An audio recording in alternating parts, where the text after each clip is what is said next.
Urgent, très urgent du côté de l'Afrique de l'Ouest, plus précisément sur les terres ivoiriennes. Plusieurs personnes se sont inquiétées ou ont été très fiers de l'annonce ou d'une potentielle annonce de la candidature du président Alassane Draman Ouattara à sa propre succession à l'élection présidentielle de 2025. Certains acteurs politiques comme Afi Guessan s'est prononcé sans nul doute être le pont entre la jeunesse et la vieillesse du côté de l'Afrique de l'Ouest, plus précisément sur les terres ivoiriennes, pour être président de la République.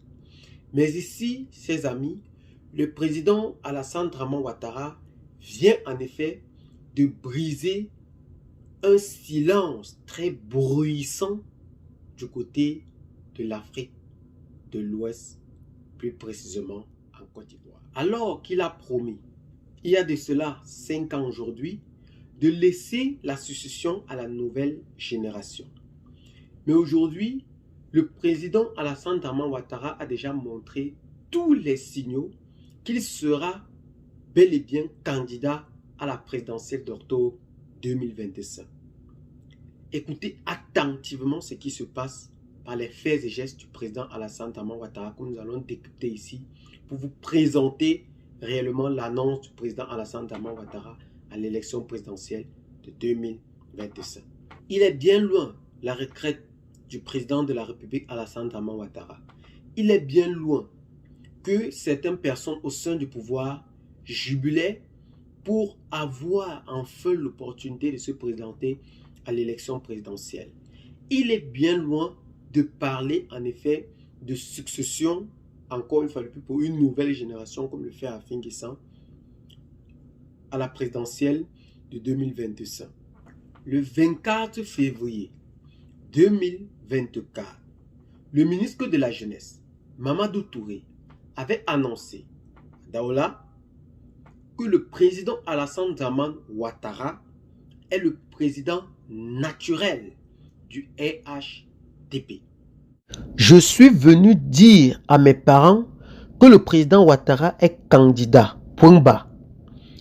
Il est candidat et il n'y a pas de si, parce qu'il ne peut pas y avoir de calcul secondaire, a déclaré le 16 mars 2024 à la salle polyvalente de Sassandra l'ancien ministre Philippe Darpa-Légré lors de la rentrée politique de la délégation RHDP de la région de Boclé, répétant à souhait que l'ancien DGA du FMI est le candidat plus qu'idéal pour sa famille politique.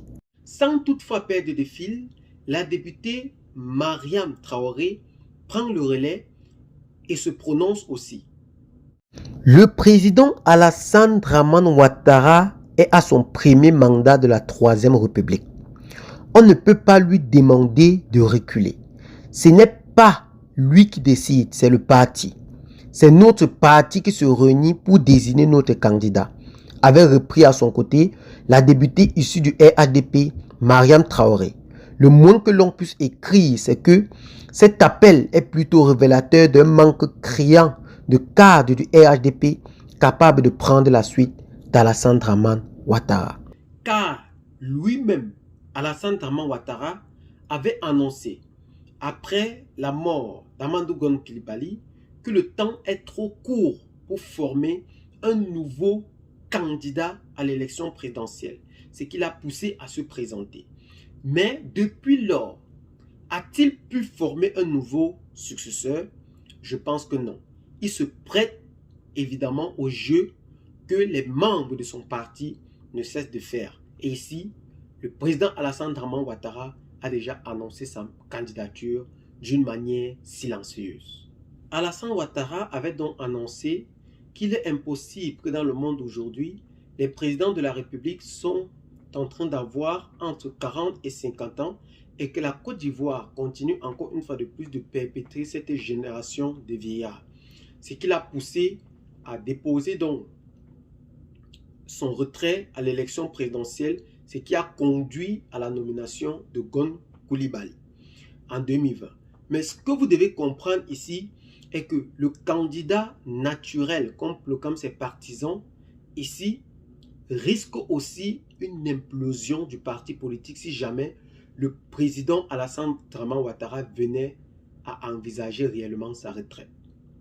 Pour preuve, lorsque Gon Coulibaly avait été nommé en 2020, plusieurs cadres du parti politique avaient annoncé leur mécontentement, à l'exemple de l'ancien ministre Albert Touakeuse Mabry, qui n'a pas perdu du temps à parler au fait de son mécontentement suite à cette nomination. Et aujourd'hui, nous connaissons que le président de l'Assemblée nationale a aussi bel et bien des ambitions de succéder au président de la République, Alassane Dramane Ouattara. Et il y en a encore plusieurs qui ne cessent de mettre leur dévouement. Une fois que ce dernier quittera en effet la tête du RHDP, nous connaissons qu'il y aura une explosion très très grave, nous dirons même gravissime, au sein du parti au pouvoir. Nous nous rappelons aussi la nomination d'Ahmed Bakayoko après le décès de Gon Coulibaly, ce qui n'a pas tardé à faire dire à certains partisans que Ahmed Bakayoko n'a pas de coffre de challenge. Aujourd'hui, nous connaissons le rêve d'Adama Bitogo et de Tene Birahima Ouattara, qui constitue en effet un challenge très fort à la succession d'Alassane Dramane Ouattara. Mais entre-temps, le président de la République, Alassane Dramane Ouattara, se dribble lui-même, mais tout en gardant le ballon à ses pieds.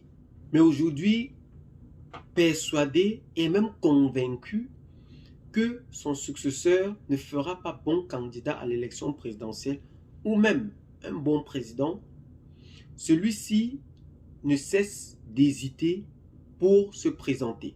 Mais il a enfin décidé d'une manière silencieuse de mettre sa candidature à l'élection présidentielle de 2025. Fin de débat aujourd'hui pour la candidature ou non du président Alassane Dramane Ouattara, malgré son âge qui ne cesse de s'avancer et le manque chaque fois révélé aux attentes de cette grande organisation que ce président ne cesse de manquer tous les jours. Mais aujourd'hui, le président Alassane Dramane Ouattara est plus que prêt et se dit réellement prêt à poursuivre son aventure présidentielle, plus précisément en Côte d'Ivoire. Et aujourd'hui, je pense que cela fait l'unanimité de tous les membres de son parti politique. Eh bien les amis, qu'est-ce que vous en pensez donc personnellement face à cette situation que vit aujourd'hui la Côte d'Ivoire? Laissez donc massivement vos commentaires, abonnez-vous à la chaîne si ce n'est pas encore fait, partagez la vidéo avec les amis si vous l'avez trouvée intéressante et à très bientôt pour de nouvelles vidéos. Ciao, bye bye.